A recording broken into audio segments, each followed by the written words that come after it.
In the autumn of 1911, in the high, lonely country of Wyoming's Bighorn Basin, people started noticing the widow. Anya Volkov was building something strange. From the county road, it looked like a great canvas snake, crawling from the side of her small, sturdy cabin 70 feet across the yard to the door of her barn.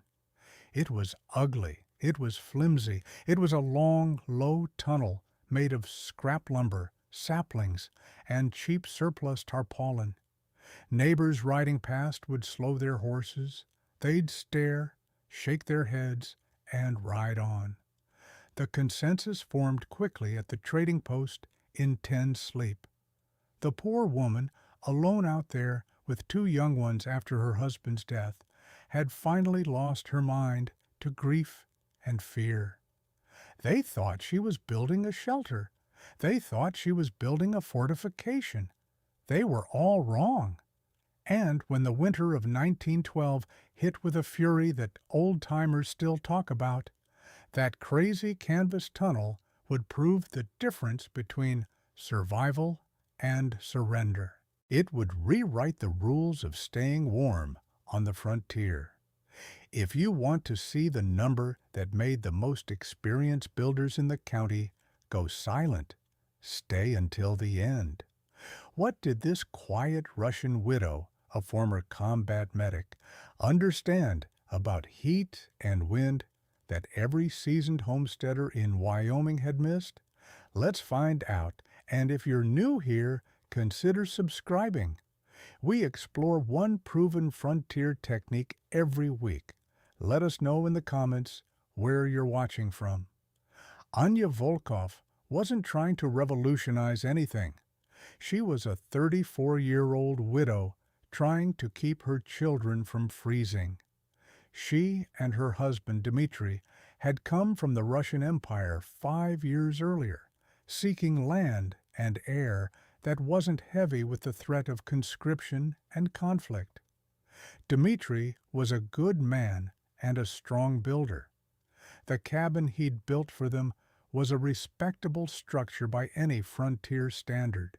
It had tight chinked logs, a decent stone fireplace, and a new cast iron stove that could throw off impressive heat. By all accounts, they should have been fine. Then Dmitri was killed in a logging accident in the summer of 1910. Anya was left with their 8-year-old son, Misha, their 6-year-old daughter, Lena, and a homestead that was suddenly immense and menacing. Their first winter alone, the winter of 1910, was the lesson. It was brutal. Not because the cabin was bad, but because the system of living was inefficient. The woodpile was in the barn, protected from the snow. The 2 milk cows and their meager supply of hay were in the barn. The outhouse was a cold dash behind the cabin. Everything they needed to survive was outside the 4 walls of their shelter. The 70 feet between the cabin door and the barn door became a battlefield. In January, when the temperature dropped to 20 below and the wind howled down from the mountains, that 70-foot walk was a journey of desperation. 3, 4, 5 times a day, Anya would bundle herself and Misha, leaving Lena by the stove, and they would fight their way through waist-deep snow. Each trip for firewood was an assault. The wind didn't just feel cold. It felt like it was physically stealing the warmth from their bodies. They would arrive back at the cabin, gasping, shedding snow, their faces raw, bringing in armloads of wood that seemed to vanish into the stove's hungry firebox. The cost was staggering. Not just in firewood, they burned through their entire winter supply by February and had to buy more on credit, but in human energy. The cabin itself bled heat. Anya would stuff rags into the cracks around the door and windows every evening, only to find them frozen stiff by morning. Frost would creep across the interior walls. Her children slept in their coats, huddled under every blanket they owned. Lena developed a persistent barking cough that terrified Anya. She was a medic. She'd treated hypothermia in the fields of Manchuria during the war. She understood heat loss not as an inconvenience, but as a clinical, deadly process. And as she lay awake at night, listening to the wind scour the log walls of her home, she had an insight. Everyone in the valley talked about their stoves. They debated the merits of pine versus aspen, the efficiency of different flue designs. They were all focused on heat production. Anya realized the real problem was heat retention. Wind, she knew, doesn't just chill the air. At 30 miles per hour, it strips heat from a surface over 20 times faster than still air. Her cabin wasn't just sitting in cold air, it was being actively robbed of its warmth, second by second, by a relentless river of moving cold. Every time she opened the door, a wave of that cold crashed into her home, erasing the work of the last hour's fire. The frontier obsession with thick walls was a good start, but it was like trying to bail out a boat with a massive hole in it. They were fighting the wrong enemy. The enemy wasn't the cold. It was the wind. Her plan began to form. It was simple, and it came not from carpentry, but from her experience in field hospitals. You don't expose a wound. You cover it. You protect it from the environment. What if she could cover the space between her two essential buildings? What if she could create a zone of still, dead air? The opportunity came in late August. A notice at the trading post advertised a surplus auction from the Army post at Fort McKinney. Among the lots were several large, heavy-duty canvas tarpaulins used for covering wagons and artillery. They were patched and stained, but they were tough. Anya took what little cash she had and bought 2 massive sheets of canvas for $9. The real work was about to begin. The neighbors were about to start staring. She started by sourcing her materials. The $9 canvas was the biggest expense. For the frame, she used what she had. There were leftover timbers and planks from the cabin construction stacked behind the barn. She spent 2 weeks felling, trimming, and seasoning a dozen young lodgepole pines from the woodlot on her property. They were straight, strong, and cost her nothing but sweat. Her total cash outlay for the entire project would be under $40, including the canvas, a few pounds of nails, and several gallons of linseed oil. The construction began in September. It was a sequence of actions, each one logical, each one earning a fresh wave of confused glances from the road. First, she laid out the path, a straight line, 70 feet long, from the side door of the cabin to the main door of the barn. She used string and stakes to mark it, a corridor about 6 feet wide. Next, she dug. Not deep trenches, just post holes every 8 feet on both sides of her marked path. This was back-breaking work in the hard, dry soil of late summer. She'd dig for an hour, then rest, her hands blistered, her mind focused. Misha, her son, helped clear the dirt. Into these holes went the posts, short, sturdy lengths of scrap timber.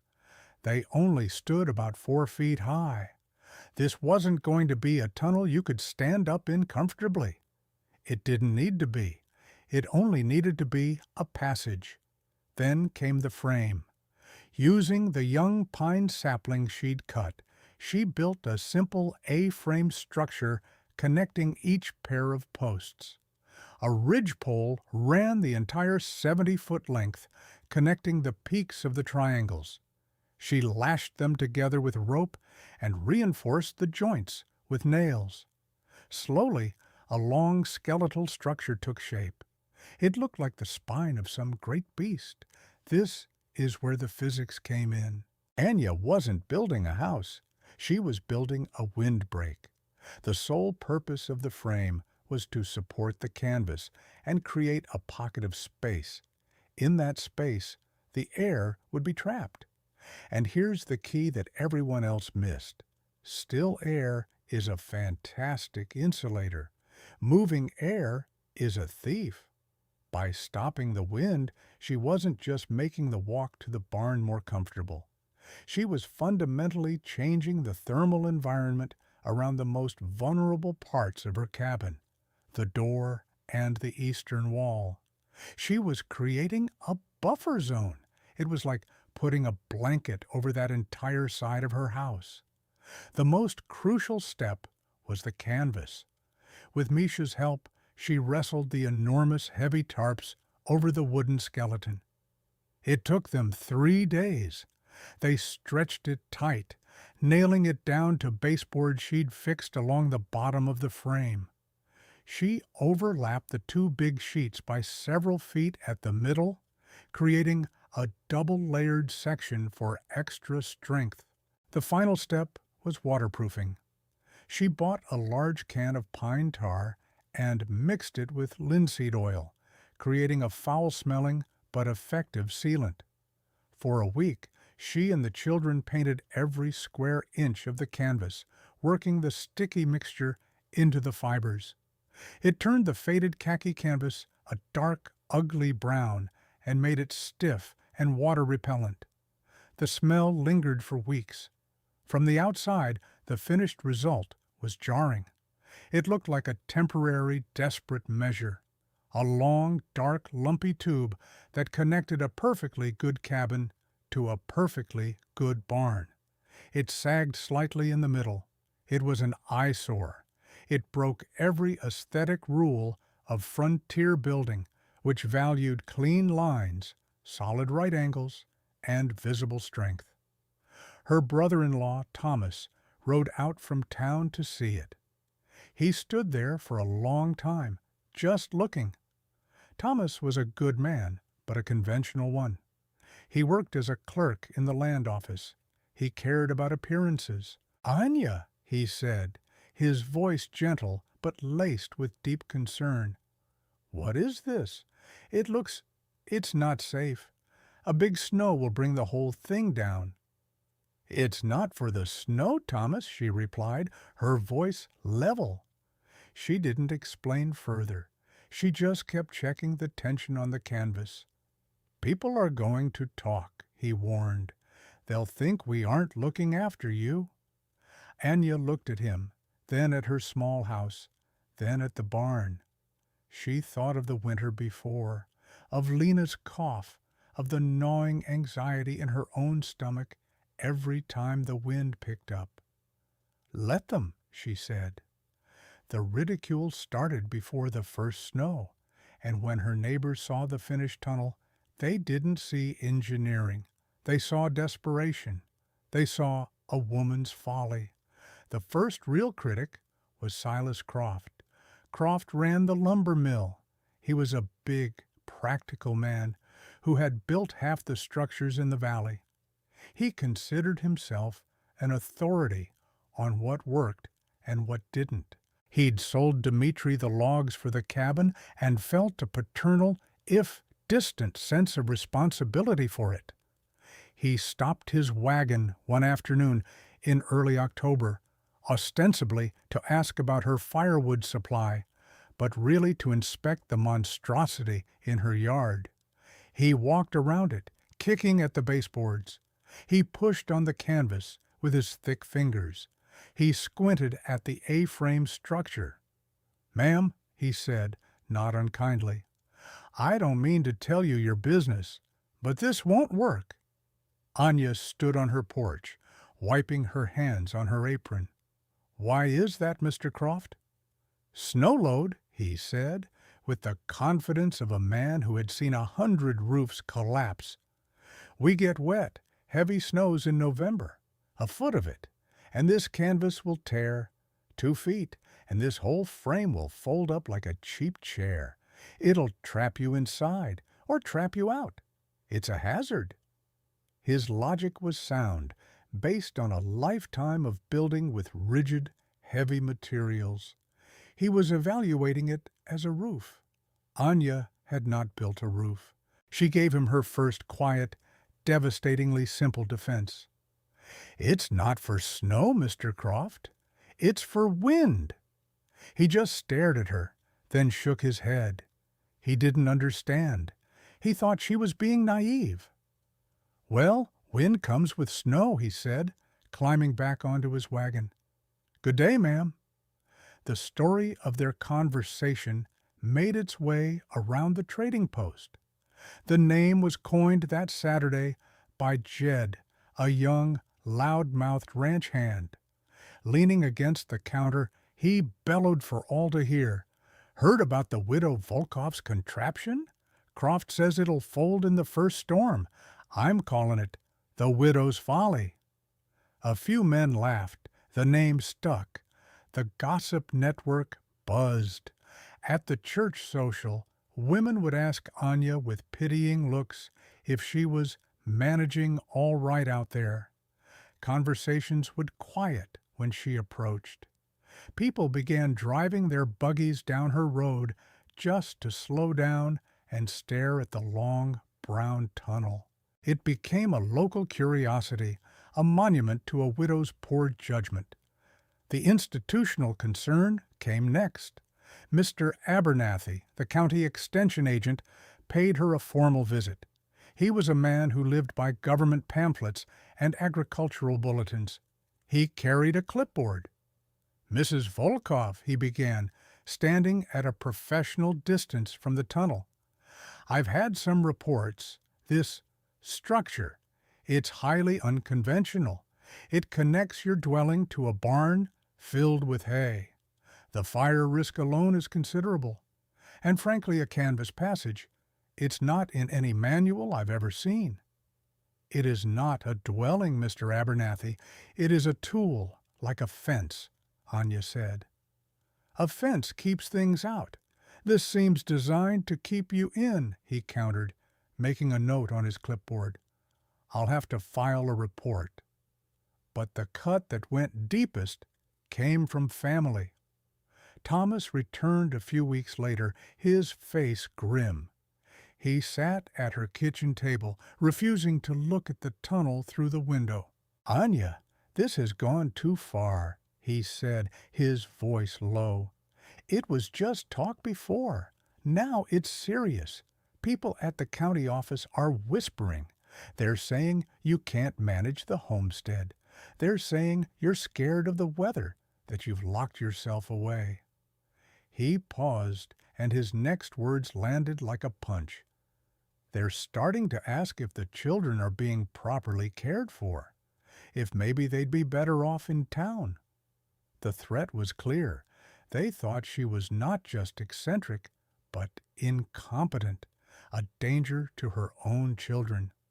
Anya looked at her hands, then met his gaze. Her voice was flat, devoid of emotion, but carried the weight of absolute certainty.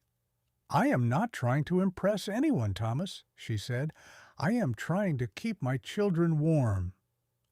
By November, as the first cold snaps began to bite, not one person in the Bighorn Basin thought Anya Volkoff had solved a problem. They thought she'd built a monument to her own fear and isolation. Stay with me, because what happened next didn't just prove Anya right. It changed how people in that valley thought about survival itself. Then December came, and it brought the kind of cold that separates theory from reality. The winter of 1912 is still recorded in Wyoming's climatology archives. It wasn't just a storm, it was a siege. It began with a heavy, wet snow in the first week of December, the exact kind Silas Croft had warned about. The snow piled up on the canvas roof of Anya's tunnel, And just as Croft predicted, it began to sag. But Anya was prepared.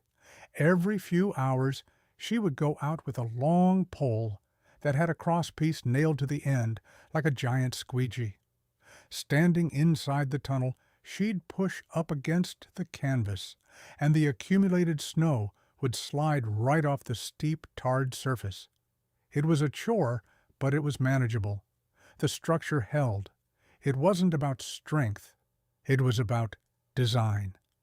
Then the temperature fell off a cliff. December 15th, the overnight low was minus 22 degrees Fahrenheit. December 19th, minus 31 degrees Fahrenheit. On December 22nd, a massive Arctic front descended on the state, and the thermometer at the 10 Sleep trading post bottomed out at minus 42 degrees Fahrenheit, and it stayed there. For 16 consecutive days, the temperature never climbed above zero. Worse than the cold was the wind. A relentless, soul-destroying gale blew from the north, gusting to 50 miles per hour. The wind chill dropped to minus 70 degrees Fahrenheit, minus 80 degrees Fahrenheit, numbers that were almost meaningless.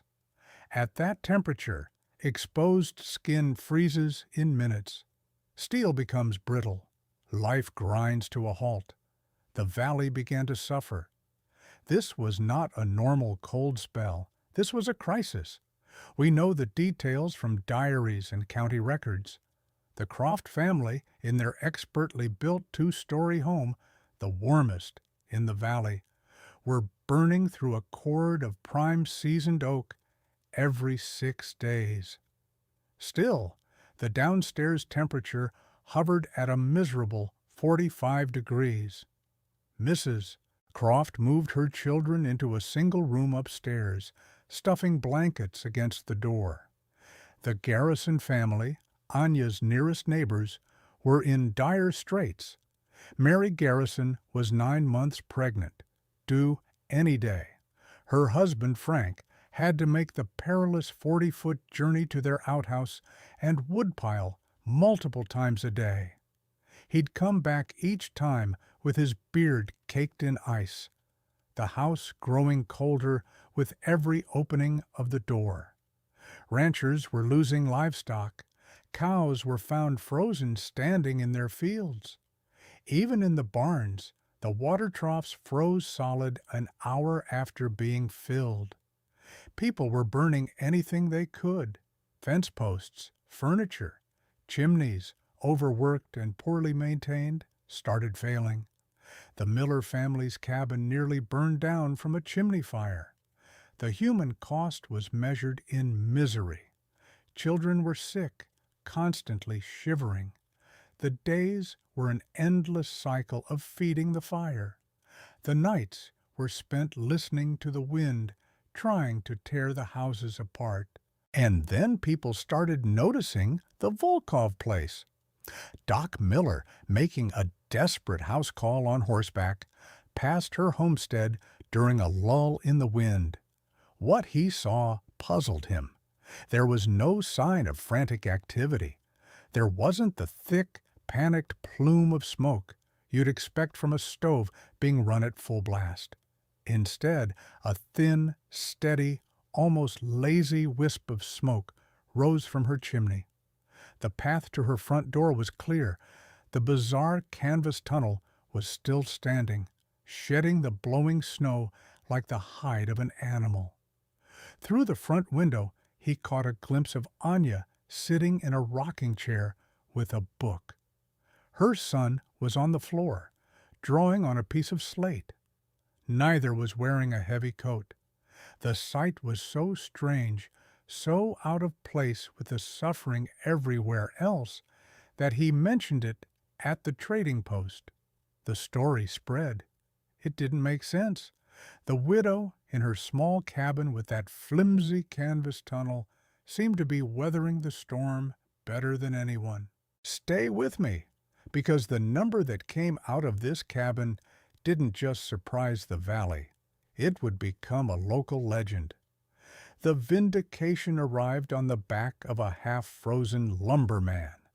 On December 23rd, the 16th day of the deep freeze, Silas Croft was making emergency wood deliveries. He was exhausted, cold-soaked, and worried. His own family was barely comfortable in the best-built house around. He was delivering a half-cord to the Garrisons when his heavy sleigh, pulled by two exhausted draft horses, broke through a wind-scoured drift and sank to its axle. He was less than 200 yards from Anya Volkov's cabin. There was no freeing the sleigh alone. The wind was picking up again, a physical force that knocked him off balance. Frost was already forming on his eyelashes. He was in real danger. Gritting his teeth, he decided to do the only thing he could, ask the widow for shelter until the wind died down. He expected to find a desperate scene inside, a shivering woman and her children huddled around a dying fire. He prepared himself to offer what little help he could. He stumbled to her door and knocked, his gloved hand feeling like a block of wood. The door opened. The first thing that hit him was the warmth. It wasn't the scorching, dry heat of an overstoked stove. It was a steady, even comfortable warmth. It washed over him like he'd stepped into a different season. He blinked, his frozen face tingling painfully as the blood returned. The second thing he saw was Anya. She was wearing a simple wool dress and an apron. Not a coat, not a shawl. Behind her, through the cabin opening, Croft saw her children. Misha and Lena were playing on a rug on the floor with wooden blocks. They were in their shirt sleeves. Not coats, not blankets, shirt sleeves. The air in the cabin was calm and still. Anya's face showed no surprise, just calm assessment. "Mr. Croft, you are in trouble." He was too stunned to answer for a moment. He just stared past her at the impossible domestic scene. "My sleigh stuck in the drift," he finally managed to say, his jaw stiff with cold. "May I wait out the wind?" "Of course," she said, stepping aside. "Come in, there is coffee." He stumbled inside, shutting the door on the screaming wind. The quiet was as shocking as the warmth. He took off his gloves and held his hands toward the stove. It was warm, but not glowing red-hot like his own. A pot of stew simmered on top. "Everything all right here?" he asked, the question sounding absurd as soon as he said it. "We are fine, Mr. Croft," Anya said, handing him a mug of coffee. "We are managing fine." "You're firewood," he began. "Are you getting low?" "My sleigh is full." She shook her head. "My pile in the barn is fine. We are using less than I expected." She gestured to the small wood box by the stove. It was 3/4 full. "We use maybe 3-4 armloads a day." Silas Croft stopped. He stared at the wood box. 3 armloads a day. He was burning 15. Frank Garrison was burning 20 just to keep his place above freezing. It was impossible. His eyes scanned the room, looking for the trick, and then he saw it. On the far wall, away from the stove, hung a small mercury thermometer. He walked over to it, his boots heavy on the wooden floor. He squinted. The red line was clear, steady, and undeniable. It sat at 68 degrees. Let that sink in for a moment. 68 degrees. Outside, the temperature was minus 42 degrees Fahrenheit. That was a temperature difference, a delta of 110 degrees. Croft, in his magnificent, well-built home, was struggling to maintain a delta of 85 degrees, and it was costing him a fortune in fuel and misery. Anya was achieving a 110-degree differential with what seemed like minimal effort. The difference wasn't incremental, it was categorical. "How?" he finally whispered, turning from the thermometer. Anya simply nodded toward the side door, the one that led into the canvas tunnel. "The wind is the thief. I have blocked the thief." He had to see it. She lit a lantern and led him to the door. When she opened it, there was no blast of Arctic air. The air inside the tunnel was cold, yes, but it was absolutely, perfectly still. The lantern flame didn't even flicker. He stepped inside. The temperature was likely only 10 or 15 degrees, but without the wind, it felt 20 degrees warmer. They walked the 70 feet to the barn. The packed snow under their feet was the only sound. It was like walking through a separate, silent world. Inside the barn, he saw her neat, large stack of firewood. She'd barely made a dent in it. The cows were calm in their stalls. On the way back, he stopped in the middle of the tunnel. He placed one bare hand on the log wall of the cabin, the part protected by the tunnel. It was cold to the touch, but it was just cold wood. Then he walked back to the main door, opened it a crack, and reached out to touch the exposed wall of the cabin, the one still facing the wind. The cold was shocking, a pain that shot up his arm. In that moment, he understood. The tunnel wasn't just a hallway. It was armor. It was an insulator for the entire eastern wall and the door. It stopped the convective heat loss almost completely. He walked back into the warm cabin, his mind reeling. He looked at Anya, at her calm, intelligent face. He looked at her healthy children playing on the floor. He thought of his own wife, huddled in blankets. He thought of the entire valley fighting a battle with brute force, more wood, bigger fires, while this woman had sidestepped the fight altogether. She hadn't fought the cold. She had outthought it. Silas Croft, the man who had built the valley, the man who had publicly dismissed her work as folly, delivered his terse, honest confession. "My God," he said, his voice thick with humility, "we've been fighting the wrong enemy for 50 years. The dignity of it was the most powerful proof. It wasn't just about the temperature. It was that her children could do their school work without shivering. It was that Anya could cook and clean in a simple dress. It was that they could sleep through the night without waking to feed the fire. The system turned winter from something to survive into something to live through. Word of what Silas Croft had seen spread as soon as the storm broke. It became the talk of the county. A week later, Mr. Abernathy, the extension agent, returned. This time, he wasn't carrying a clipboard of regulations. He was carrying a calibrated thermometer and a notebook. He measured the temperature in the cabin, in the tunnel, and outside.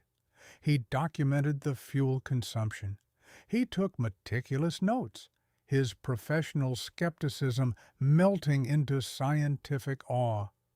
He confirmed the numbers, a 75% reduction in fuel consumption for a 20-degree increase in ambient temperature. It was irrefutable. The first convert was Frank Garrison. His wife had delivered a healthy baby girl during the worst of the freeze. The experience had terrified him. As soon as he could, he walked over to Anya's homestead, hat in hand. He didn't say much. He just asked her how she did it. Anya didn't gloat. She simply explained the principle of the windbreak. Together, they designed a smaller, simpler version for him, a 40-foot tunnel from his back door to his outhouse. Using scrap from Croft's mill, who now offered it for free, he built it in 2 days. The next time a cold snap hit, the difference was immediate. His wife could get to the outhouse without facing the wind. His back door no longer bled heat. every time it was opened. It worked. The idea spread like a slow, quiet fire. They were ugly, unconventional, and required maintenance, but they were undeniably effective. By the following winter, there were 7 more of what the locals had started calling Volkhov tunnels in the valley. Some led to barns, some to wells, some just to outhouses. Each one was a testament to a new way of thinking. Mr. Abernathy published his findings in a state agricultural bulletin titled A Novel Approach to Convective Heat Loss Mitigation in Freestanding Homestead Structures.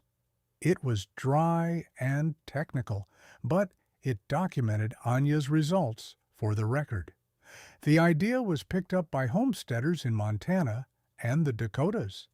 Variations emerged, using sod walls or wooden slats instead of canvas.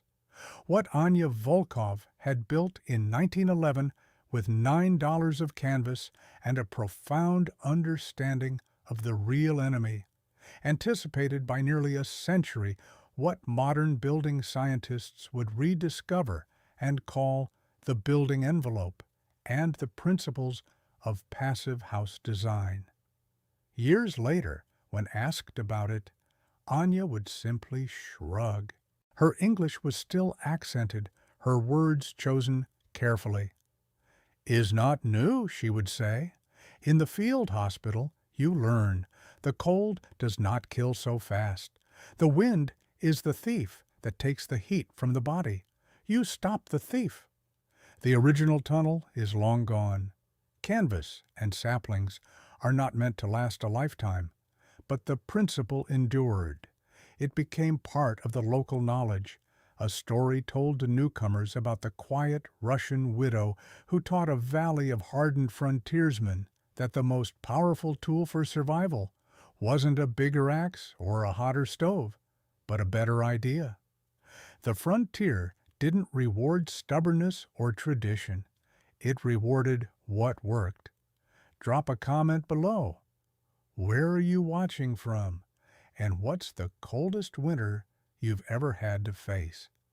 Subscribe for one proven frontier technique every week. And like this video if it changed how you think about staying warm.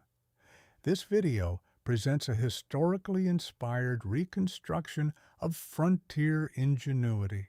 The characters and specific events are fictionalized for narrative purposes, but the engineering principles and the historical context are based on real practices developed by resourceful settlers.